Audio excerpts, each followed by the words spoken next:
Hi అండి. Welcome to our channel. ఈరోజు మన ఛానల్‌లో best weight loss high protein dosa recipe అయితే చూసేద్దాం. ఇది వెయిట్ లాస్‌కి చాలా బాగా ఉపయోగపడుతుంది. చేసుకోవడం కూడా చాలా ఈజీ.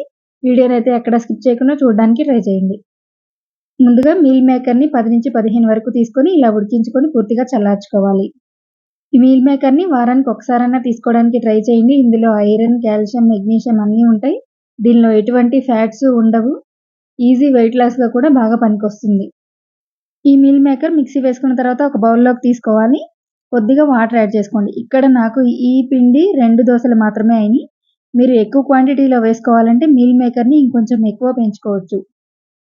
దీనిలో సన్నగా కట్ చేసుకున్న ఉల్లిపాయ ముక్కలు వేసుకోవాలి. అలాగే ఒక పచ్చిమిర్చిని కూడా సన్నగా కట్ చేసుకొని వేసుకోండి.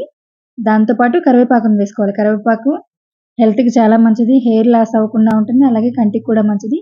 ఇలా దోసల్లో వేసుకోవడం వల్ల మీరు తీసేయకుండా తినగలుగుతారు. వీటితో పాటు కొత్తిమీరని వేసుకోండి. పావు స్పూన్ అల్లం వెల్లుల్లి పేస్ట్ వేసుకోండి. పావు స్పూన్ కారం, పావు స్పూన్ పసుపు, పావు స్పూన్ ఉప్పు వేసుకోండి. ఉప్పు చాలా తక్కువ పడుతుంది, చూసి వేసుకోండి. ఉప్పు కూడా వేసిన తర్వాత పావు స్పూన్ ధనియాల పొడి వేసుకోవాలి. పావు స్పూన్ ధనియాల పొడి, పావు స్పూన్ కంటే తక్కువ అంటే చిటికెడు అంటారు కదా, అలా గరం మసాలా. ఇవన్నీ వేసుకొని మొత్తం మసాలాలన్నీ కలిసేలాగా ఒకసారి అంతా కలుపుకోవాలి. ఇప్పుడు దీనిలో 2 స్పూన్ల వరకు శనగపిండిని వేసుకోండి. శనగపిండి వెయిట్ లాస్ రెసిపీలో చాలా బాగా ఉపయోగపడుతుంది. శనగపిండి వేసుకున్న తర్వాత 50 గ్రామ్స్ వరకు పన్నీర్‌ని ఇలా స్మాష్ చేసి వేసుకోవాలి. లేదంటే తురిమైనా వేసుకోవచ్చు.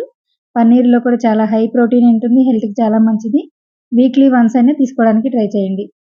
పన్నీర్ కూడా వేసుకున్నాక కొద్దిగా వాటర్ యాడ్ చేసి మనం దోసలు వేసుకోవడానికి వీలయ్యేలాగా కలుపుకోవాలి.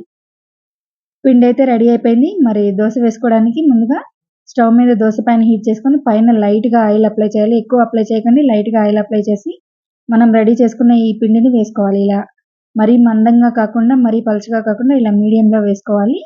దీనిపైన నెయ్యి లేదంటే నూనెను వేసుకోవాలి. దీన్ని లో టు మీడియం ఫ్లేమ్‌లో మాత్రమే కాల్చుకోవాలి. మీరు ఏ మాత్రం హై పెట్టినా లేదంటే పచ్చిగా ఉన్నప్పుడు తీసేసినా దోస అనేది రాకుండా విరిగిపోతుంది. ఒక సైడ్ అయితే పర్ఫెక్ట్‌గా కాలిపోయింది. దీన్ని తిరగవేసుకొని లో టు మీడియం ఫ్లేమ్‌లో 2 వైపులా కాల్చుకోవాలి. ఇది చాలా టేస్టీగా ఉంటుంది. ఒకసారి అయితే తప్పకుండా ట్రై చేయండి. దీన్ని పెరుగుతో సర్వ్ చేసుకోండి. ఎందుకంటే మనం ఈ దోసలో మసాలాలన్నీ వేసాం కాబట్టి పెరుగుతో తీసుకోవడం వల్ల పొట్ట లైట్‌గా ఉంటుంది. ఇది మీరు మార్నింగ్ బ్రేక్‌ఫాస్ట్‌లో లేదంటే నైట్ డిన్నర్‌లో అయినా తీసుకోవచ్చు. పొట్ట చాలా హెవీగా అనిపిస్తుంది. మా మరిన్ని హెల్తీ రెసిపీస్ కోసం ప్లీజ్ సబ్స్క్రైబ్.